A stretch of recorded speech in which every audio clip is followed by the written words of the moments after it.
The gender budget has been considered by the plan as a transverse mechanism with the purpose of dictated within the planning and sectoral aspects. The third part is the financing plan with an amount of 5 million of dirham. There's the Moroccan currency given by the European Union. The fourth part is the carrying out of a number of objectives for gender equality, through a participation of the different actors, government, political parties, and civil society.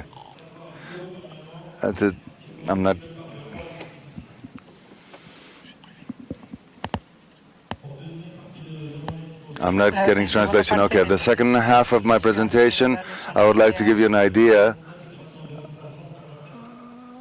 of within the general framework of the budget to see the question of gender. I would like to begin by reminding you that Morocco has already begun in 2006 to develop a national strategy within the action plans, sectorial action plans, as well as in the projects of development. This strategy has led to intersectional and to favoring in the governmental. So from 2005, the gender equality was brought into the budgets, and this component is for the budget, the revision of the budget, with as its main objective to increase the interventions between the results and the available resources, the decentralization of the budget to be to the sectorial thing. I remind you that this budget reform was the World Bank with this of the budgets that include the gender equality. The first, the participation between men, women, and children in the formulation and execution. The second objective, the efficiency and the coherence of public policies through better budgets that are more relevant. And why? Or how they're going to, why integrate the gender in the process? How have we done this? The people, men, women, and children were the main objective, and the practice were rethought, and the budgets, the policies, to and the person can be closer through the planning and the budgeted impact regarding men, women, and children. In third place, the third element, the indicators were elaborated, they're gender sensitive, through the elaboration of indicators towards results. I remind you that the budget reforms were based on various axes, having been done in many years based on the results-based, with the decentralization and this breaking down and the measure of the results. The year 2002, this budgetary reform was carried out, and the sectorial departments, which already have policies and sectorial that comprise programs with indicators that are associated to each objective.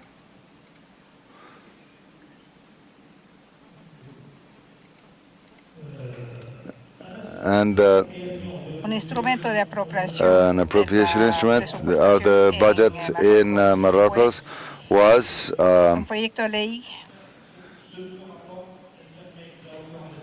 which allowed us to be the base that has been improving constantly in qualitative. The departments that adhere to this process, and they increased until the year 2010. We had approximately, in the novelty, which was introduced intersectoral vision, which incorporated human rights and the issue of gender. The new constitution in 2009 reflects that.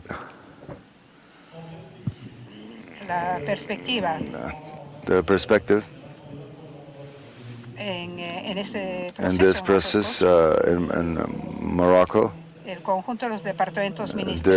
departments have participated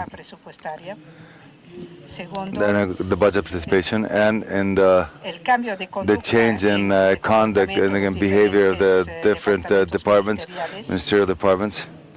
They are accompanied both by politicians as well as by the technicians. The reform is in course in order to be able to increase the results. To change this is based on the following elements. The first, the consolidation of the results, of the budgeting results, reforms of public governance through contracts on the medium-term contracts, the consolidation of transparency, the diminish between the programs, and generalizing audits and evaluations that favor integration. The ministries have participated in the elaboration of the indicators sensitive to gender and the planning and budgeting, both in the central as well as decentralized level,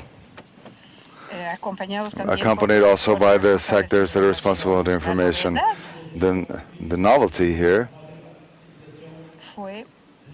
was to establish objectives during the conference in Morocco on the 11th of November 2012 in a conference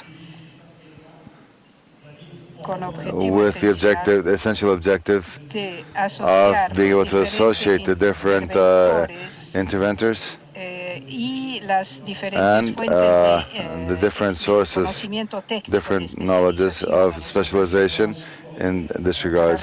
In order to be able to have a summary, we began in 2005, we're now in 2013, and we believe that it's a process, that it's a long process, and we have made headways, but we have to work to be able to obtain better statistics for the indicators, and putting into position for gender, with gender equality, we have to reinforce the collaboration between ministers and always within the same framework. Thank you very much.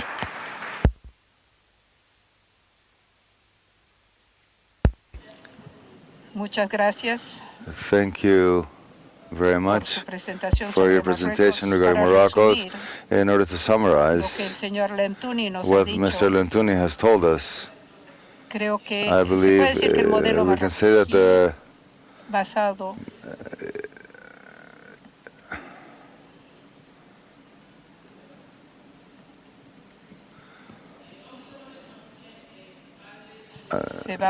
is based on a program, sectorial section. It's about their programs and projects sectorial within the health infrastructure and for the labor market. And in the light of that intersection, they established a national strategy of equity and equality between gender. This means that all of the sectors are participating to the planning that includes gender. The success of Morocco's success are the reforms, the budget reforms, and that process continues. The analysis of budget impacts, and as an element to really explain this, we put a lot of emphasis on the results, and that is a key element for those programs. The reports that are next to the financial law, each year the Parliament, the Moroccan Parliament, presents a report that is annexed to the finance law, which allows us to have a filter amount of sexes. I think that these examples are very important to be able to equality amongst the sexes. I believe we have found. I would like to give the word to our friends, Elizabeth and Amini Mishra, of costing of violence against women and Asia Pacific. Thank you.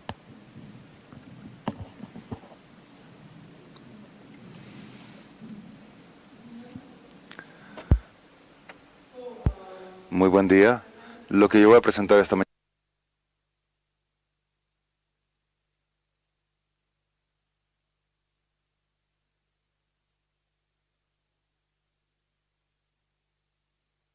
The world's population. So I'm not surprised that a lot of work in costing is happening in the region in Asia Pacific, and actually I wouldn't be wrong in saying it's spreading like wildfire. Some initial efforts have been made in some countries, following which governments have shown so much interest, and now in Cambodia, say for instance, they not just want to cost violence, they want to cost the national strategic plan, they want to cost their 4-year annual plan. So it seems to be a body of work that is gaining a lot of momentum in the region. So in terms of, sorry, okay.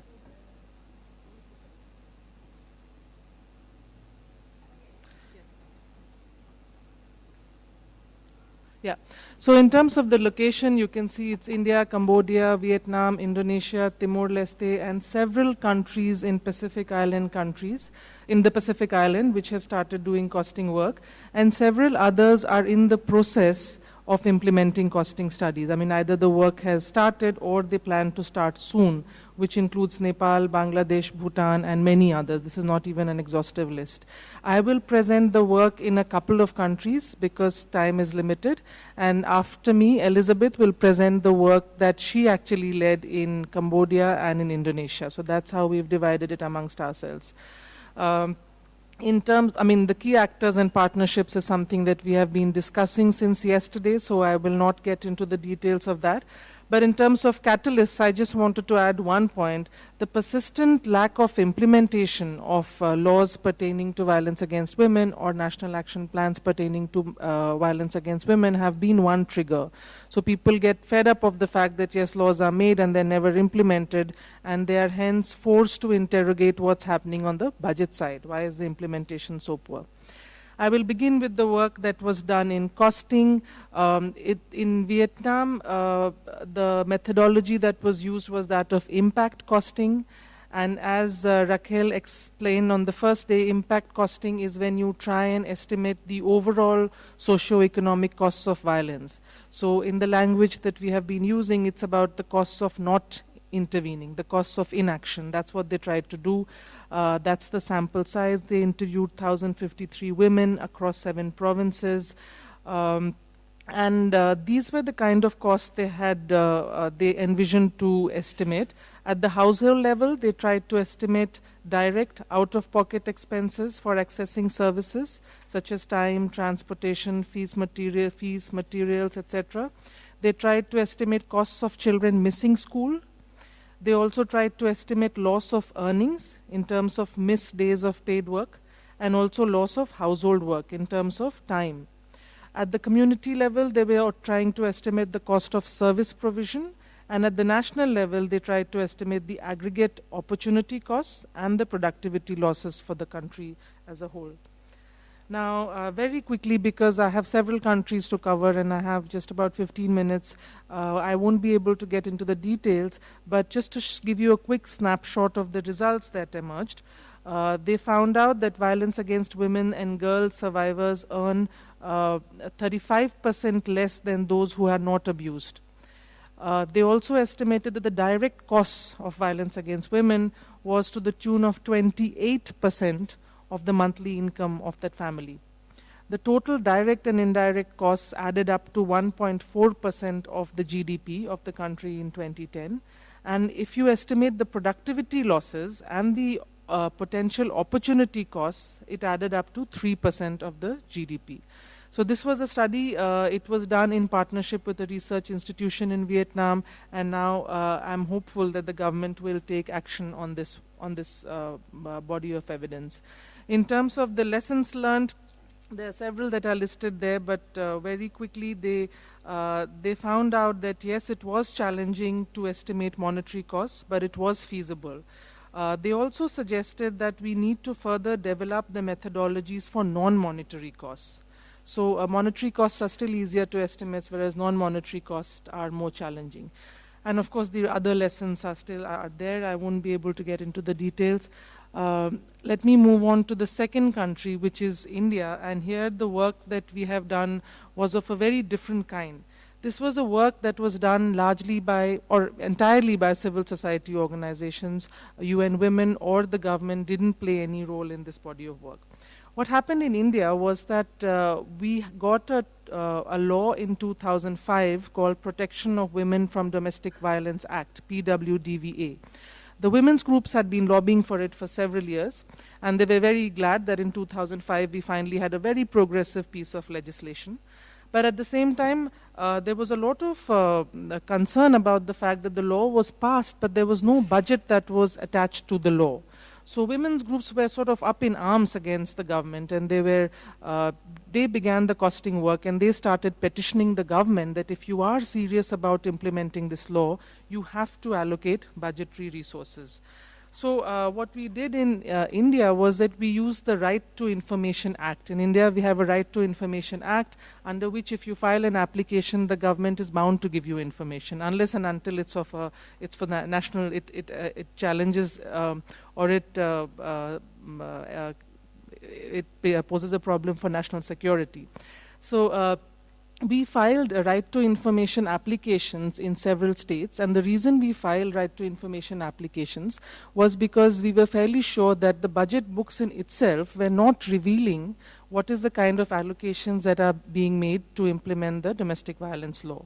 So the budget lines were sort of hidden under other schemes or under other expenses, which made it very difficult for us to analyze what is the kind of budgets that is being allocated to implement this law. So we asked 3 questions. First question we asked was, what is the budgetary allocation that you have made for the implementation of the law? And this is the application we filed at the state level, at the level of provinces, because law and order is a state subject in India. The second question we asked was, what was the basis on which you, sorry, it's basis there, it should have been basis. What is the basis on which you arrived at this figure? So how did you arrive at a particular figure if you did? And third, it's not just about allocations. Tell us how much did you exactly spend on implementation of this law. Very interestingly, we got responses from almost all state governments. Almost every state government didn't have a response to the second question. So we've been discussing this since yesterday. What are some of the challenges? I think with the exception of some countries like Bolivia, Morocco, for instance, the capacity within the government to do costing exercises is also very limited. So the governments didn't have any basis on which they had arrived at a particular figure. Now, through these right to information applications, we were able to cost several heads, which is the law promised a protection officer, so how much does it take? Not just in terms of salary, but also in terms of the protection officer being able to do the tasks that it has been mandated to do. So list the services that the protection officer is expected to provide under the law, and then try and ensure that there's adequate budgets for him or her to be able to function effectively.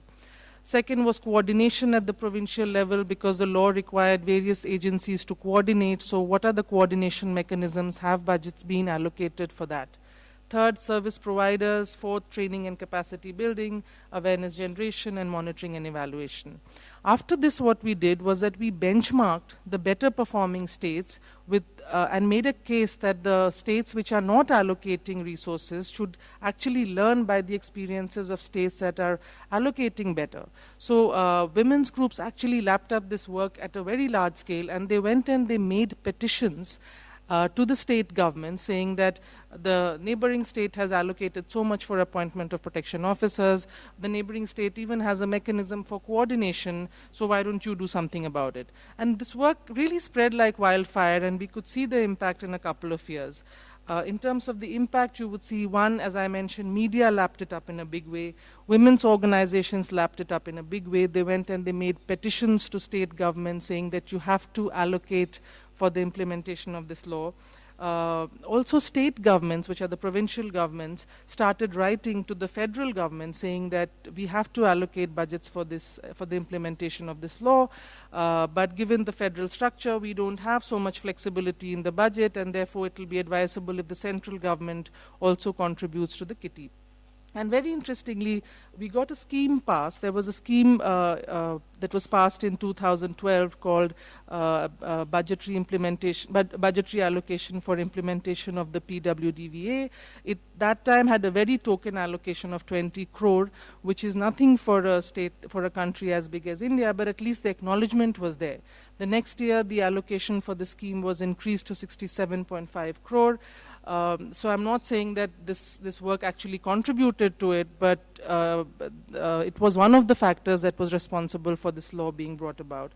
The next challenge that I just wanted to put on the floor for all of you to consider is that it's not just about schemes being formulated or budgets being allocated. What happens to the implementation story? So after so much advocacy, we finally got a scheme, but the implementation of the scheme is nearly zero.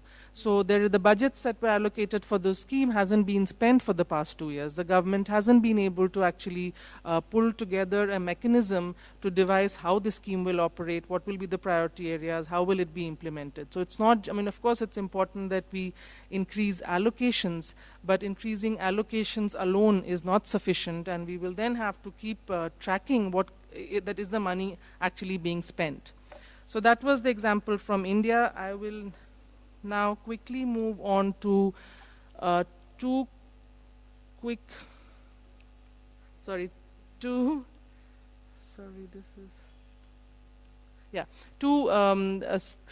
case studies from the Pacific Island countries, the Cook Islands and the Marshall Islands. And what is different about these two countries is the work here was actually not done by any international consultant. It was a staff of UNDP who actually just sat down and did these calculations. So it's a very quick and dirty exercise like the work that we did in India, but it's very important to see what actually happened in these countries. So in the Pacific Island countries, in the Cook Islands, they tried to cost the implementation of the family law bill, and in Marshall Islands, they tried to cost the implementation of the Domestic Violence Prevention and Protection Act, and they produced costs for 3 fiscal years. And as I said, this was done by the UNDP Pacific Center. Don't ask me how many islands are there in the Pacific. There are a huge number of islands, but as you can see, the map there tells you that the problems in that part of the world are very different. There are very thinly populated islands that are spread all across, which poses its own set of challenges for administration. Now, in terms of the methodology, it was the kind of costing, it would fall within the category of unit costing, but this is the kind of costing one would logically do. So they identified the cost-generating elements in the law, they translated them into activities, services, and resources, then they mapped the services, infrastructure, resources that already exist, and then they identified the gaps and the quantification of costs to implement the legislation over a 3-year period. So the table that the Pacific Island countries, the Cook Islands, have produced is huge. It will be impossible to walk you through that table, but I will just give you one quick snapshot of how they did it. So say for instance, this is not the entire thing, this is just one row out of that very comprehensive table. So say for instance, there's a provision in the law which says prevent domestic violence, provide support for complainants and survivors, ensure investigation, prosecution and punishment, collaborative reporting, etc. So then the second question that they ask is, what is required to implement this provision? And under that, they required that it will provide in-depth training to all its entities, and the second was establishing hotlines for domestic violence. And then in the third column, they identified the data and estimates to calculate the additional costs per year.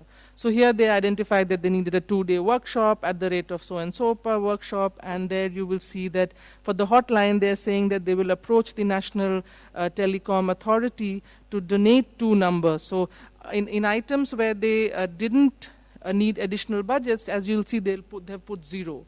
And then it was a simple logical way of just adding up the figures.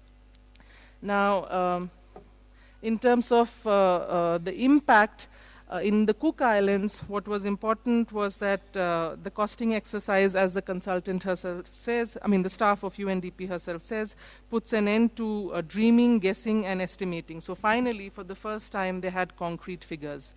The second important point is that it brought ministries together to address the problem of implementation jointly. So the problem of convergence was addressed to some extent as ministries, different ministries, sat down for the first time together to actually discuss what needs to be done for effective implementation. Police successfully used it to receive additional resources in domestic violence units, and the Justice Ministry used it as a basis to make case for separate family courts. So as you can see, a quick and dirty back-of-the-envelope kind of a calculation itself showed a lot of impact in Cook Islands. In Marshall Islands, again, they used the costing exercise for budget appropriation procedures, although they did not receive all the funding, but they secured 30,000, which is in the local currency, in the first year out of the 52,000 that they had envisioned. And they have also taken a creative approach to include some costs in other activities where budgets did exist. Say, for instance, they had some budget under child protection, and they were trying to see how some of those resources could be tapped into for DV purposes. They have also looked at sharing costs with NGOs and other ministries, which is again a very important issue in Asia Pacific, which is much of the services for violence against women is provided by NGOs and non-government agencies. So that conversation on how the budget would finally be split between government and NGOs also needs to take place. Of course, we have to be mindful of the fact that we don't let the state abdicate its responsibilities, but we continue with the principle of state being accountable for the provisioning of these services. So, just a quick summary then of what we have seen. Elizabeth will be presenting the work in Cambodia and Indonesia, but a quick summary.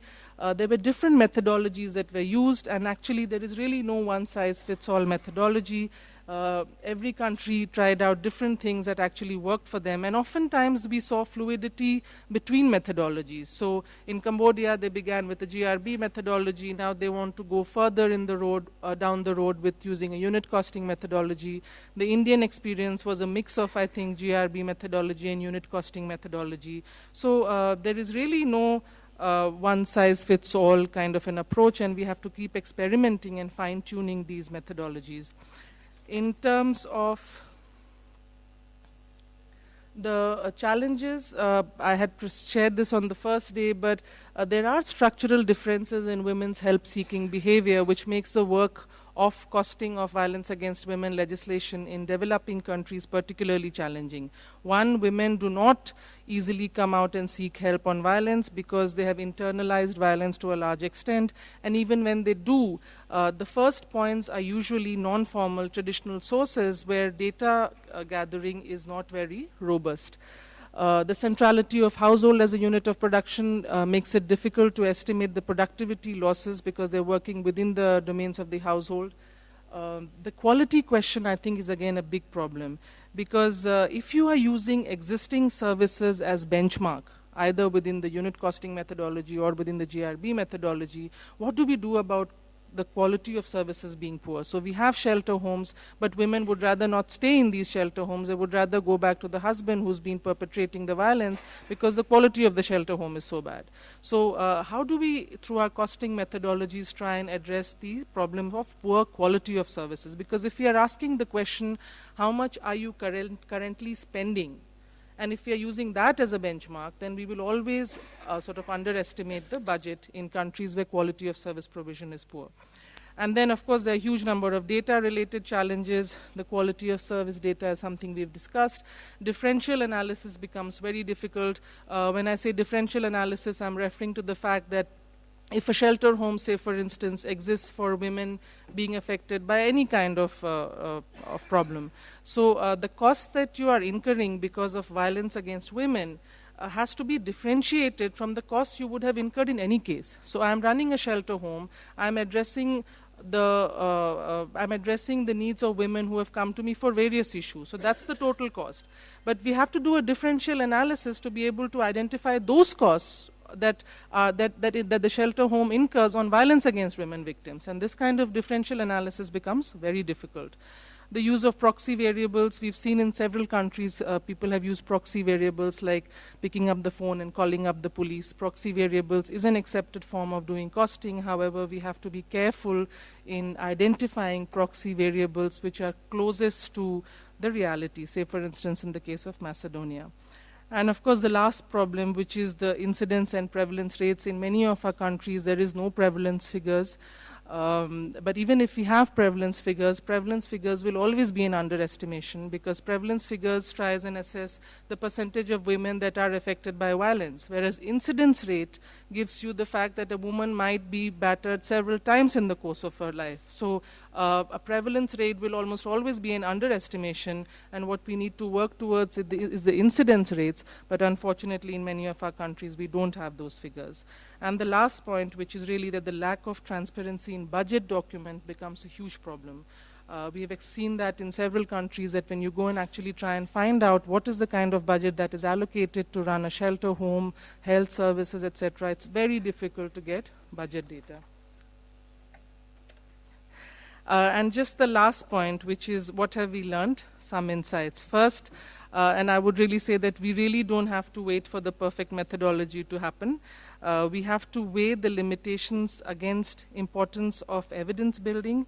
We have to weigh the limitations against the importance of evidence building and the potential advocacy benefits. So I would say even if we don't have a perfect data set, we don't have a perfect methodology, oftentimes the results are so promising that we just need to go ahead and do this work.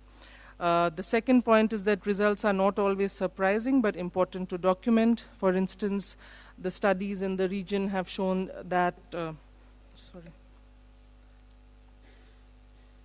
studies in the region have shown that the out-of-pocket expenses are significant. Second issue is that NGOs play a very important role, lack of budget transparency, gaps and overlaps in funding, lack of coordination, for instance.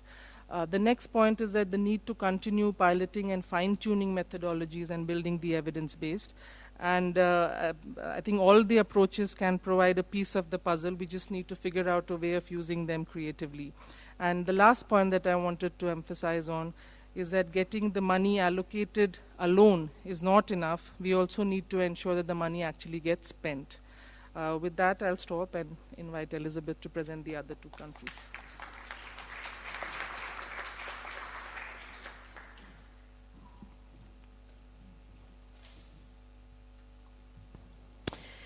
Thank you, Yamini. Maybe I'll just stand over here or in the front. Thank you. Turn this one off. Yes, because I turn around a lot, so this is hard for the for the translators. Thank you very much. So I'm going to, as Yamini explained, there has been quite a large number of countries in the Asia-Pacific region making these studies. And what I'm going to show you is just very quickly also the methodology that we used in Cambodia and Indonesia. It being that both in Cambodia and Indonesia did have a lot more data, but Indonesia, as you will see, was a very, very complicated country to run also, because it's also mostly islands. About the methodologies, this picture just tries to capture the three methodologies that Yamini has mentioned, the unit costing, the budget costing, and the impact costing. If you see the government budget, and I try to reflect in these three large circles also the size of what we get.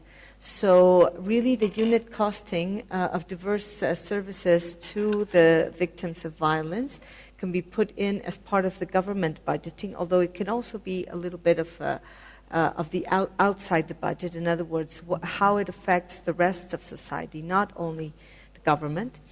And the impact costing, of course, is actually quite large. Most of the studies have come up anywhere from 2% all the way up to 10% of GDP. So it's a very, very large size once you start getting, because in most of the studies you will not find the actual figure that reflects GDP, but what we have done is actually gone back to the year, looked at what the what the GDP was in that year and calculated it. And actually it's quite consistent. And it's also consistent with the type of methodology that was used. In other words, when you use a methodology that perhaps only focuses on one sector, for example, health or police and judicial, the sizes will also be very different. With this graph, I'm just trying to capture what happens once the legislation comes in. And of course we have a prevalence rate which we would like to see diminish, right? But then we have the reported violence rate, which at the moment T, when you start doing something about violence, when you start actually making women aware of their rights, when you start training police, when you start training the medical staff, your reported violence rate will actually go up. But that probably means that at the same time as your prevention measures come in, your prevalence will probably go down too. So this is just a picture just of what the ideal would be, what the theoretical also relationships between the prevalence rates and the reported violence rate could look like once you start spending the money on it. Sorry, I don't know what happened here. It's in Spanish. I asked for it to be in English, but anyway, I'm going to try to do this. What are the main components of the methodology? First of all, and I would like here to render honor to the Bolivian approach, because it was actually the Bolivian costing exercise that gave me the idea to do this. Also, it's not only my work. I have to say this methodology was very much a collaborative type methodology. First of all, we did a systematized analysis of the legislation and of the plans in each country. In other words, we looked at them together in an Excel sheet. We put all the articles and everything that the legislation and the plan said that they would do to address the problem of violence against women. And then we analyzed very carefully also other pieces of legislation that could be in contradiction or short-circuiting the law.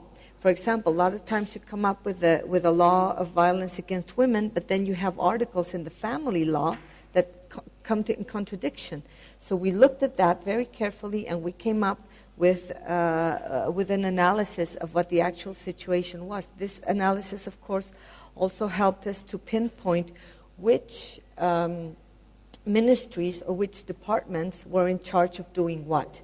So this first part is like very similar to the Bolivian experience of mapping what there is and what everybody is supposed to be doing.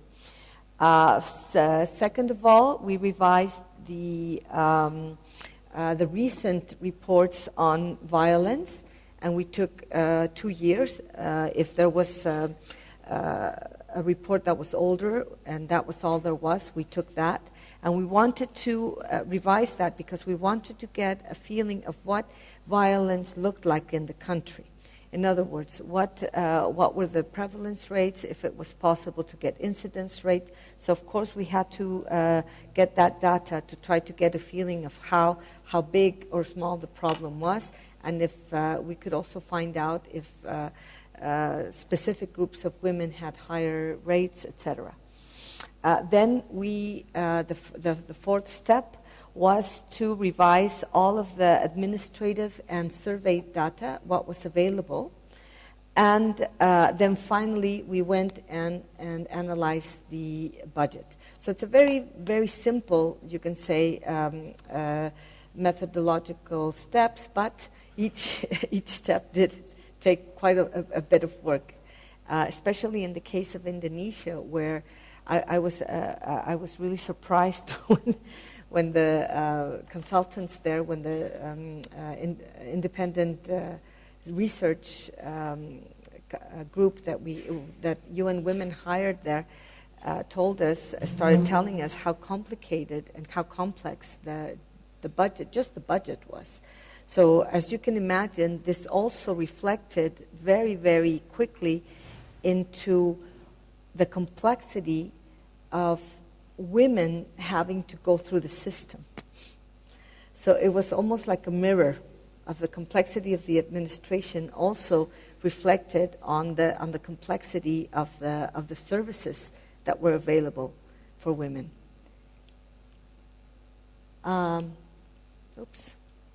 Okay, here we go.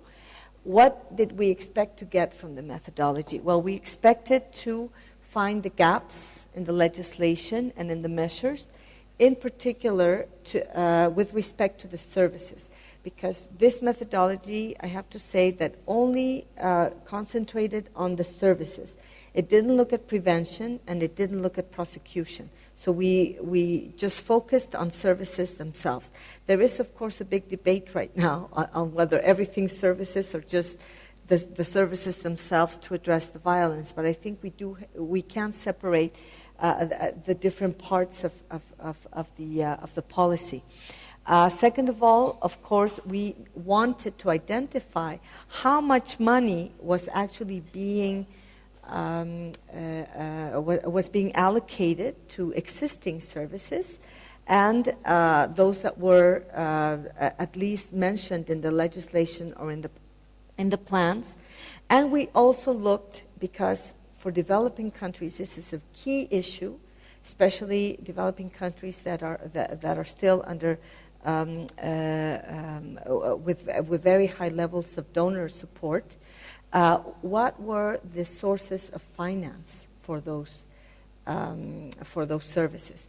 Because as you might remember, especially those of you coming from Africa, very early on in gender budgeting in Africa, one of the big findings when gender budgeting started to be done was that, for example, sexual and reproductive rights were almost entirely funded by donors, which meant that if donors ever, left, then women would be without these services and these programs.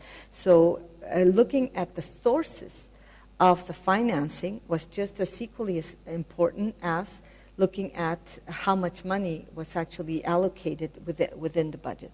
So, also the approach we took also allowed us to make not an evaluation, but really an assessment of the situation, of the protocols, if there were any protocols, and what were the systems of referral, all of the referral systems.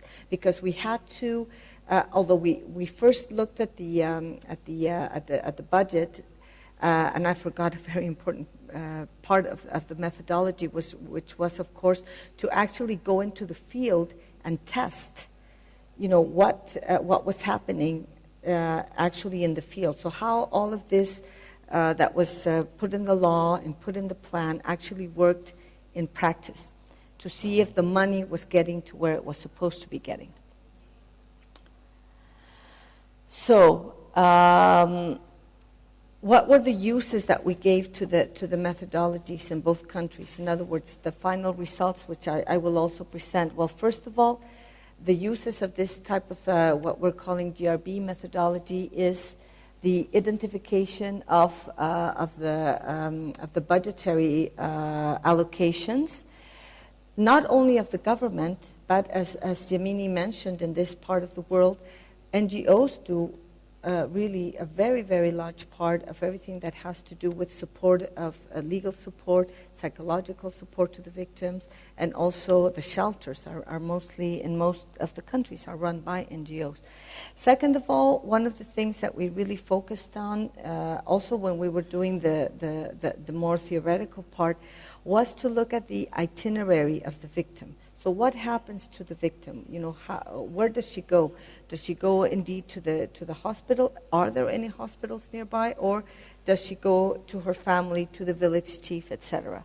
And then we compared, you know, what was supposed to be happening according to the plan and to the legislation and to what actually happened. And that was a big eye-opener, as you will see in a moment.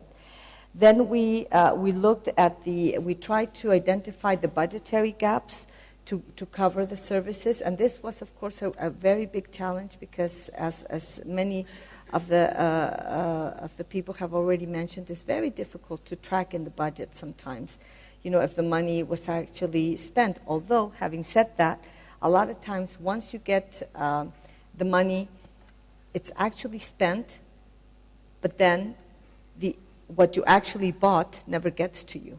And this happened, for example, in Timor, where the unit and the police had actually asked for some cars. They got their budget line for the cars. The cars were bought, but never arrived. God knows where those cars are. So the big C, the issue of corruption, also affects very directly the services to women. And you will see in a minute in Cambodia what happened. So the use also, of course, of this methodology is that it can help you to influence the next round of the budgetary cycle so that these issues are looked at, and you can make sure that the money does get, at least it gets allocated. And as Yamini said, then it's another question of implementation, but there it is. Okay, so I'm going to show you what happens. This is, and it looks very neat. This is the itinerary of what happens to a woman if, when she comes to the, let's see, this isn't working. When the violence happens, for example, in a village, what happens? Well, you have the local authority or the police comes, and what kinds of services is she supposed to be getting? This is in Cambodia. So she's supposed to be getting some sort of crisis support, right? So she gets, she goes to the local authorities, and they refer the victim as an emergency case to the nearest hospital. That's what's supposed to happen. Then also she can get at the health center, she can get first aid and emergency care, and then also, you know, these at the health center, they can also advise the police on what happened. The NGOs, well, they give the psychosocial service and they provide the counseling. Then there's the local authorities together with the NGOs that they can do legal counseling. The police ministry and the NGOs do advocacy, and by advocacy, it means that they are they can prepare the case for the woman in the court. And then finally, in the NGOs also do rehabilitation and integration. Well, this looks great on, you know, and it looks very neat, and it looks like everything's very well organized. This is what actually happens. So we have a victim, and especially in rural areas, she will go to the village chief. What does the village chief do? They mediate. They try to say, okay, what happened? Let me talk to the guy. Okay, please go back. You know, everything will be okay. He's not going to, you know, beat you up again. And then if the case is bad enough, of course they call the commune police. But then the commune police also tries to mediate. So the woman then is not she doesn't ever get access sometimes even to the first aid or to the health center. So you can see by this drawing that this is done by the team in Cambodia, that it can get very complicated. And this is in Cambodia. The one for Indonesia, it looks like a spider web. It was just very, very eye-opening. Compare this to this of what actually happens.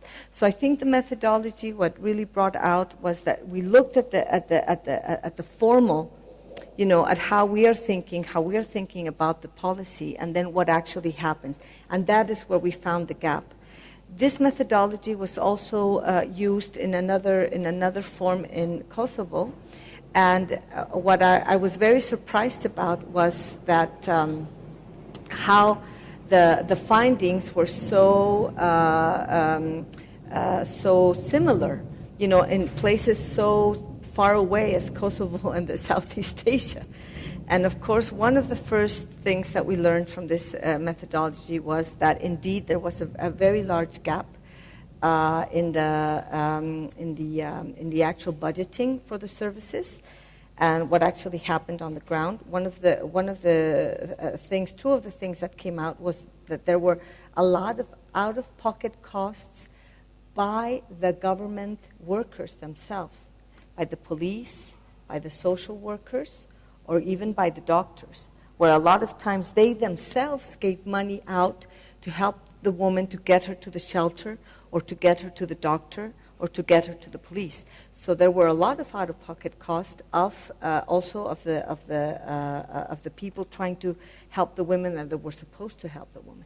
So this is one. The second one, also in both regions, we can say, was that there was a very high level of or low level, actually, of coordination between donors.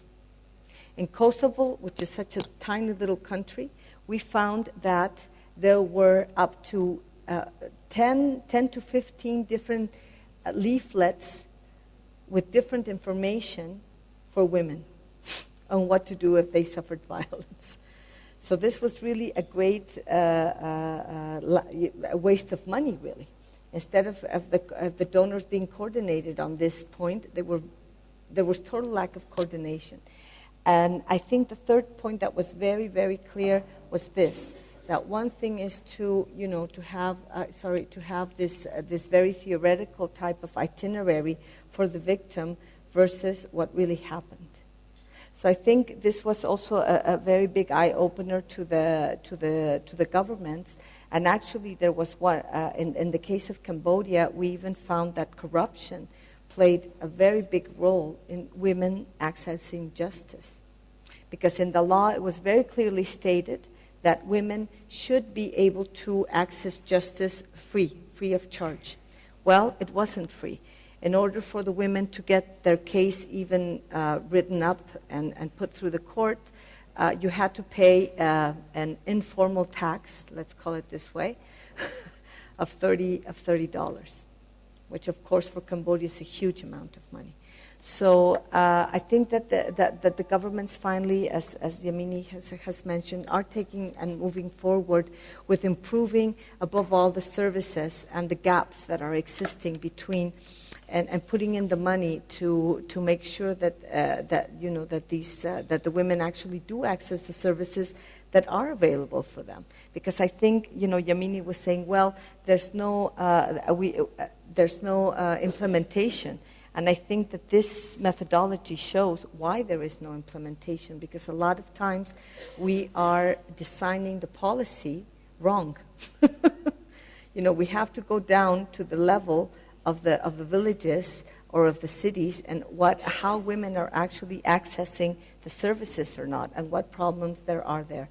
So this top-up and bottom-up approach really has to be worked on in order to, I think, make a bigger impact and to get that money spent, and so that women can at the end of the day, have access to the services and improve their lives. Thank you.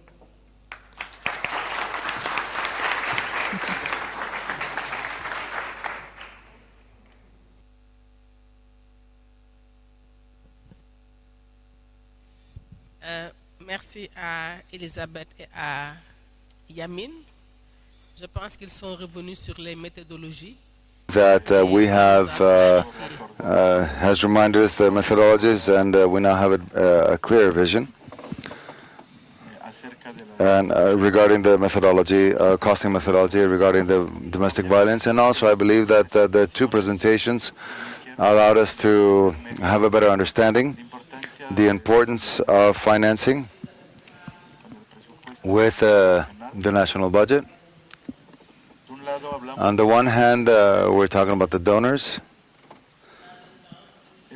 The exercise of the costing exercise only makes sense if it is related to the budget and to national. It's linked to the national budget. What we presented Pacific and Asia is very important. A region that represents 63% of the world population. It is a region that is very interesting. When we speak about the lack of legislation or the absence of laws, it's very important now to be able to do the costing of inequality of gender in order to be able to move forward. We have to continue the debate during 10 minutes. So the floor is open to the person that wants to make any questions.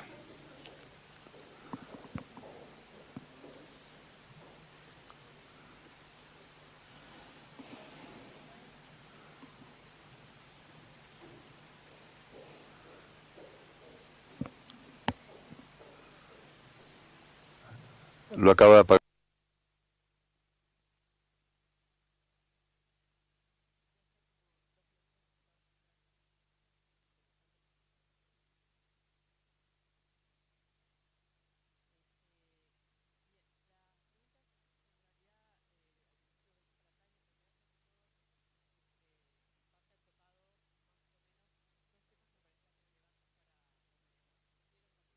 Looking forward to moving the presentations that are very relevant for this thing of contributing so that the costing exercises can allow a redistribution of resources or an increase in the funding for the policies that are considered relevant for gender equality.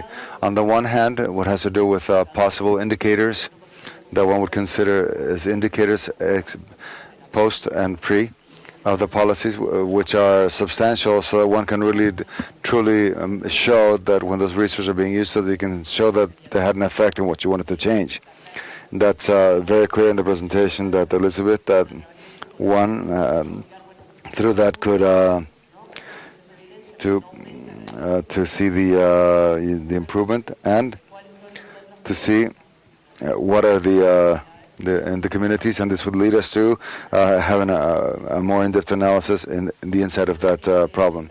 So in the case of the presentation, Tanya's presentation, for example, I thought that when you put forth the mapping of how many resources, or what are the amount of resources on each level, at the local level, I don't know if you have the possibility, and if you did, to be able to add to that the gap indicators that you're considering, that I don't know what should be, but I would imagine that gaps in the labor insertion for women, one would be able to illustrate better and stimulate better the political class, to be able to tell them where there's more inequality, where there's less financing or not, and less resources or not.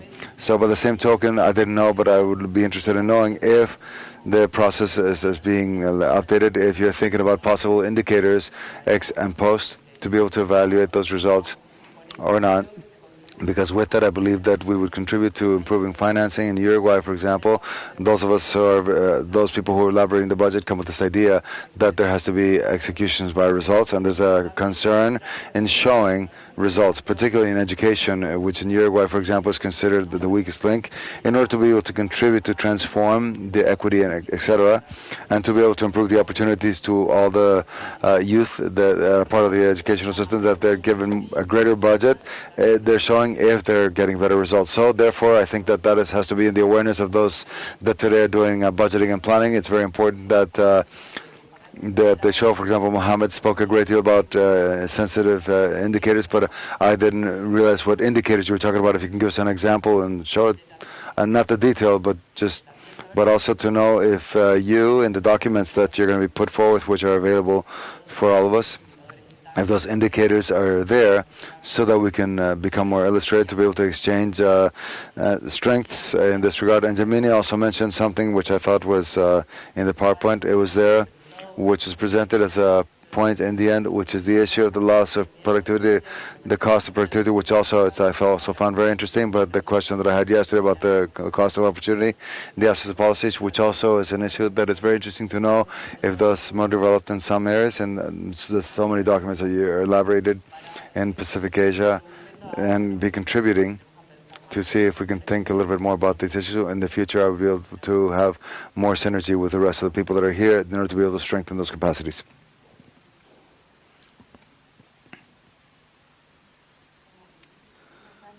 Thank you very much for the 3 presentations. I like them, and I'm not getting a signal.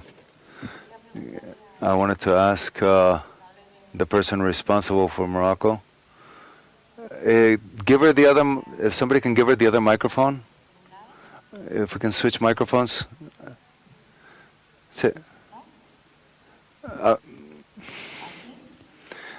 Es la batería, it's a battery, but okay, we'll go. I'd like to ask the Moroccan representative, because he spoke to us about the policies of equality on the one hand and told us how much it cost. And on the other hand, he told us about the process of the budget that is gender sensitive. I wanted to know, how had you reached that costing and the equality plan, and what had been the process for that cost, and how had that integrated into the budget? Because if you receive a fund from the European Union for direct support for the budget, it's because that has been integrated in the Moroccan budget. So if you could give us a little bit more detail regarding that, and also regarding the Jamini. I knew the experience of Pacific Asia that Elizabeth shared, but I didn't know what the ones that you put forth, and I was wondering if documents are available to see where we can find more information that are not included in the mapping. Thank you very much.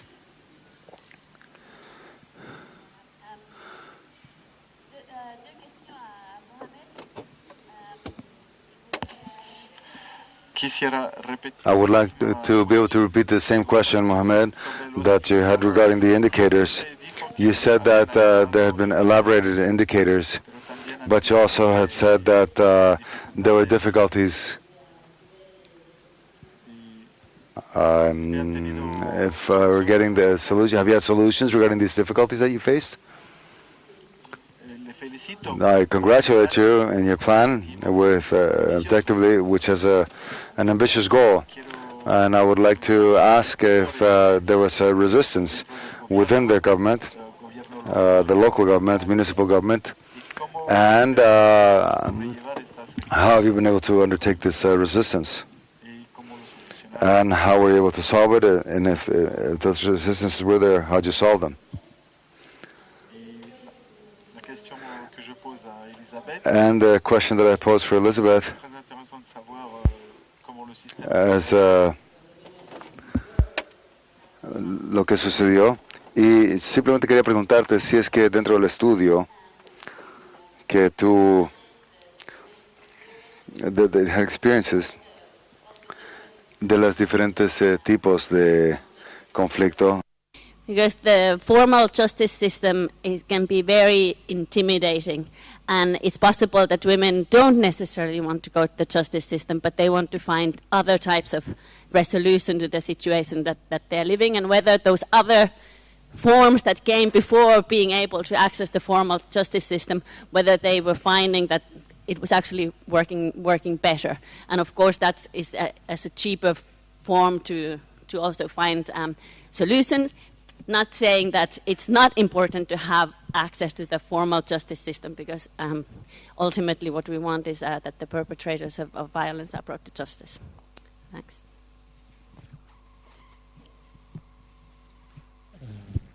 pense qu'on va prendre Okay. la dernière intervention. Más close. I have a Prevention, please. question. Permettre maintenant aux gens de répondre. Queremos permitir a las distintas personas de responder, ¿no?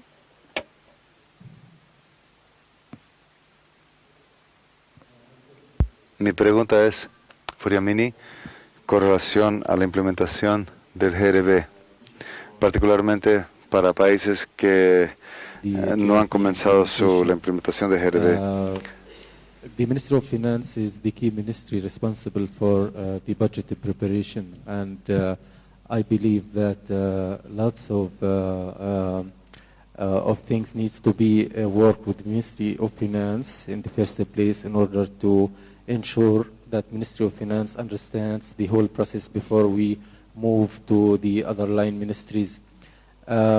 Our argument with Ministry of Finance now in Palestine is that the budget system is not yet gender responsive, and there are lots of things need to be adopted within the budget preparation process in order to make the whole system and the whole process easier for line ministries to respond to GRP implementation.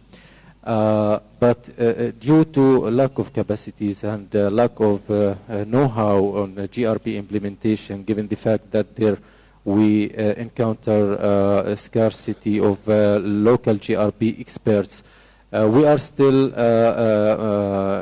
the process of negotiating with Ministry of Finance for the need to change the system or to introduce some requirements that may be necessary to make the GRB implementation easier at the national level. But for Ministry of Finance, they always have the argument that their system is gender responsive, and that the system is ready for the immediate implementation of gender responsive budgeting at the national level.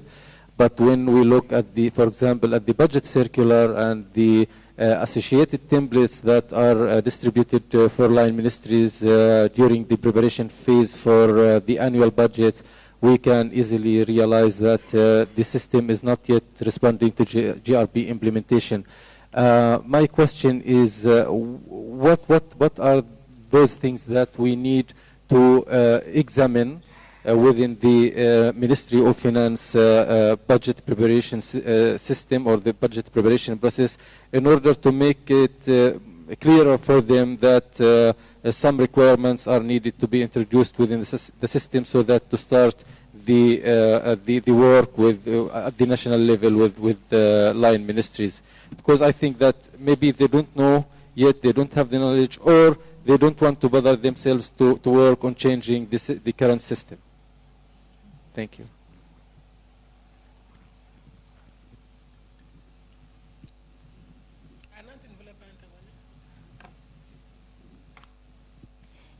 Sí, bueno, muchas gracias a las expositoras, creo que han sido Excellent presentations. And very quickly, I have a question that is aimed at Jamini. Jamini, you spoke about the increase of over double the budget for the violence plan, and you enunciated that the costing exercise could be an element, but the only one that has been able to have an increase in that budget. I would like to see what you could comment for all of the different presenters, if that costing exercise was accompanied by a plan of how to increase the resources for the implementation of those activities. That is to say, if there is some sort of an analysis that is accompanying the costing system that talks about a strategy as to how to increase the tax base, how to redirect the or limit the tax breaks, etc. And also specify, in the case of Jamini, where those resources came from. If they were from cooperation, if they were redirected from national resources.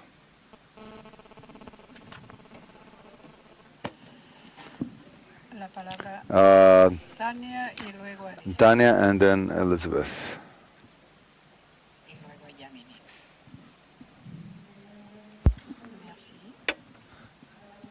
to answer a little bit to the questions that Soledad had. And I believe also I can recover and take in some of the questions that were made. In our experience, the development process of working with budgets has been gender sensitive. The first thing that allowed us to do this was to see what was the government, the state doing, the local governments were doing based on their responsibilities and the norms, to see if they were really answering the demands or what the legislation in itself was assigning to the gender, but also to be able to identify from the women's organizations, from the different NGOs, institutions, what is it that we're understanding as far as gender investment. So yes, and these which are categories, these categories have allowed us to provide a map of the budget that was already being prepared, and that is where we were able to see the articulation between what the budgets, gender-sensitive budgets were, and the costing processes. There, it allowed us to identify what you were mentioning, because at least in the experience of costing that we have developed, which is different to the one that they have in Asia Pacific, we have focused more on how much is the cost of a policy than something that happened before. So the first thing that we saw, the first thing that we see is the baseline of the current situation of each one of the spaces. That is to say, what is the reality? If from the construction of the interventions that are going to be costed out, we're thinking about changing the reality of those locations, we necessarily have to know what is the specific reality of that space. So therefore, we have, and it has been shown, our colleagues have shown in their presentations, we have been allowed to see that if, for example, the poorest regions are investing more or not. An example of that, very briefly, has been, for example, on a national level, they give a priority to certain regions in the country that were the poorest regions. And when we were seeing how much productive investment was doing effectively, there were a lot of many more resources being put into that. But however, when we crossed the data with the population that was living in that location, we could see that, for example, the population was economically inactive. They were between 50 years and above, or 16 years and below, and they were basically in the majority women because of the whole issue of migration. So those results that allow us to construct first the goals and the indicators of the current reality, which is what is all of these matrices have been that we have been building, didn't allow us to know which is our specific area, which is going to be the indicator, and how are we going to change in the passage of time. What has been costed out is not just a year or what can be done now. We begin from a baseline, but we move towards what is it that we want to attain. So the goals are not very clear. So now that we are kind of a clear picture to be able to really move in that direction and work on this. And in terms of indicators of impact, I think it's the same thing. I think we still have the autonomy service, the town hall lobbying system, as to really be able to build indicators of impact, but also that it can be within the logic of the planning process of the state. And how we increase the resources, or where can, if they have increased or not, from the experience of the budget that is gender sensitive. As a general data, we have made an evaluation in the 4 years of intervention and the support that UN Women has provided, and the alliances with women's organizations. We have raised the baseline, and for every dollar let's say that we have put forth or have invested in strengthening and doing all of this work with investigation, etc., they were able to increase incidence in their own budget 9 times what we had invested. That is to say, for every dollar put in, the return was 9. And when the budget assignment was when 0.000, the majority of municipalities, they have increased fourfold through the incidence in the organizations themselves and in the work with state. And in this more recent times, just to see how we can put resources to that, we're seeing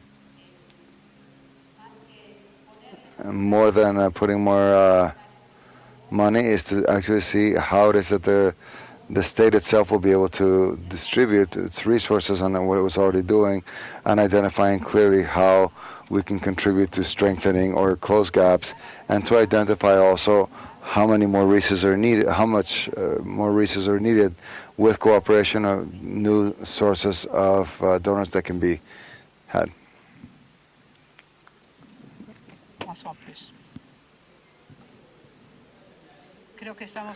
I think that we're a little bit behind the clock, and it would be time to make a summary to move forward. I have 2 questions. The first one has to do with the indicators that are gender sensitive. The elaboration of the indicators of results is extremely important. In the establishment of budget reform, we worked on those indicators from the year 2012, and for the first time we had indicators, impact indicators, and the examples of gender-sensitive vectors. I have some examples for national education to carry out an objective, the established objectives in the national strategy, and education. We introduced the school between 6 and 11 years of age, the schooling teacher of girls, the improvement of the reduction of the, which is an important indicator. We also have other indicators in the health sector, justice and financing. And relating to the second question regarding the governmental plan for the gender equality, we have gone from relative to illiteracy had an X amount, which we have calculated, and based on that, we have prepared a governmental agenda 2009-2011, which has been transformed into a governmental plan, and the 123-24 objectives,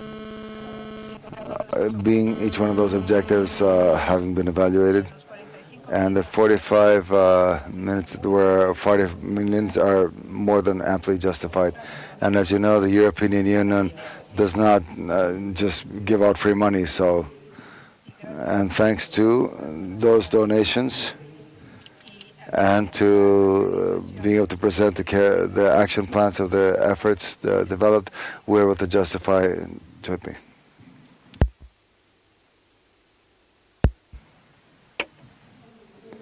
Entonces, muy rápidamente, la primera pregunta con relación a los ejemplos que yo mostré que...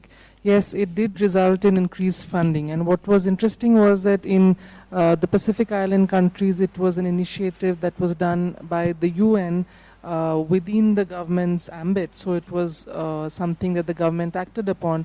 But even in the Indian example, it was purely on a confrontational mode. We've been talking about collaboration since yesterday, but the Indian example was purely on a confrontational mode. And I think in a democracy, we cannot undermine the importance of getting into the public discourse. So people started talking about it, media started talking about it. In a democracy, governments ultimately, especially if it's an election year, you don't have much choice. The government will listen to you it might take a couple of years, but that change was visible. In terms of the second part of your question, which is better budget showing better results, we have always argued that by gut feeling, and it's intuitive as well, that if the government is allocating more and doing more, probably the results will be better.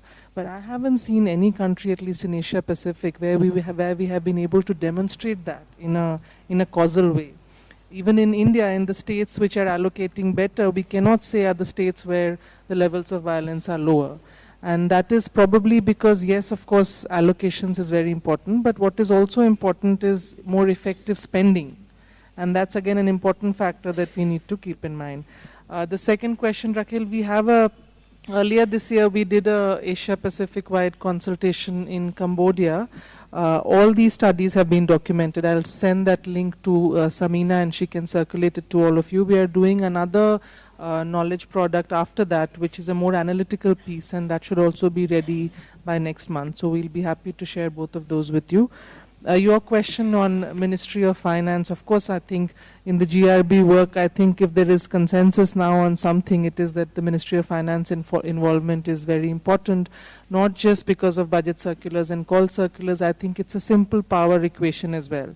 In a country like India, say for instance, the Ministry of Women could have asked for GRB for 10 years and no other line ministry would have implemented it. But it's because the Ministry of Finance asks line ministries to do it, so everybody starts doing it. So there is a simple power equation there as well. But you know, it's also true that we can't sort of overdo the emphasis on Ministry of Finance, because oftentimes when we go to Ministry of Finance, they say, yes, we have the total budget envelope with us, but the plans are actually prepared by sectoral ministries, which is true. So I think in our GRB work, we need to sort of map out the entire budget making cycle. In the formulation phase, yes, Ministry of Finance is important. So are the sectoral ministries. That is where our costing work fits in. In the legislative phase, the MPs and MLAs are the members of parliament are more important. In the audit stage, it's the Auditor General that is more important. So I think in the entire budget making cycle, depending on the country context, we need to identify those strategic entry points for GRB and then sort of leverage that. The last question about what was the strategy for ensuring that the demand resulted in greater funds. I think the strategy was plain and simple to make noise, because this was purely a civil society effort.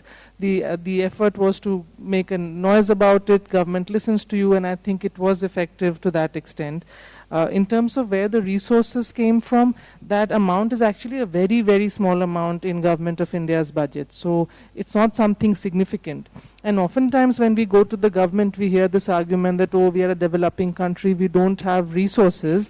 I think that's a myth that we need to break. There are resources. As Elizabeth mentioned in the first day, there are all the tax exemptions that we give to the corporate sector. In India, more than 57% of the tax money that we collect is foregone by way of exemptions, and most of it goes to the corporate sector. So this argument that there is no resource is something that we need to challenge. But having said that, in that particular case, it was also an effect of the fact that in last December, I don't know how many of you had heard it, there was a gang rape in Delhi, and which is something that caught the attention of the international media. And it was also the pressure that the government felt, because there was so much protest on the streets, that they had to show that even on the budgets they're doing enough for gender. So it was also a face-saving effort on the part of the government to ensure that they demonstrate that gender is a priority even as regards budgeting. Thank you, Yamini. Just very quickly to your direct question, no. Unfortunately, no. But I think I think that as the government and also the social sector takes takes the results forward, that things might change.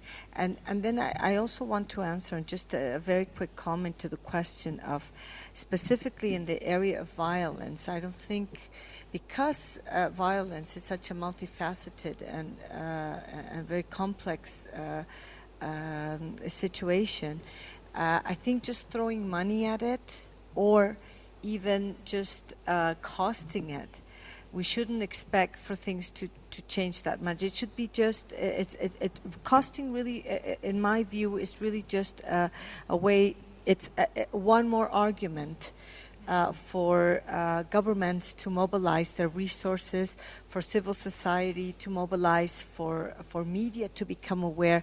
But the figure itself, it's very powerful. And I was sharing, I think, with some of you yesterday, in other countries where, for example, employers have found out that violence is costing them directly, they have themselves organized and done something about it. These are examples of the United Kingdom and the United States.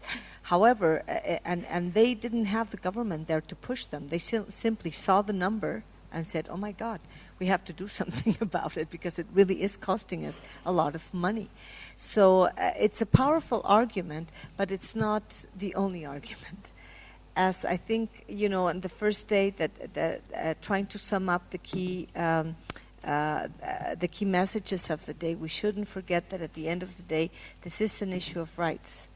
And I think this involves also involvement by civil society. It does involve some sort of conflict, as in as the case of India clearly shows. We do need to put it as the political arguments as equally are probably more important than just the number, the economic number that we can come up with whatever methodology we use. So it's just a final thought. Thank you. Merci beaucoup aux panélistes et je pense que je vais...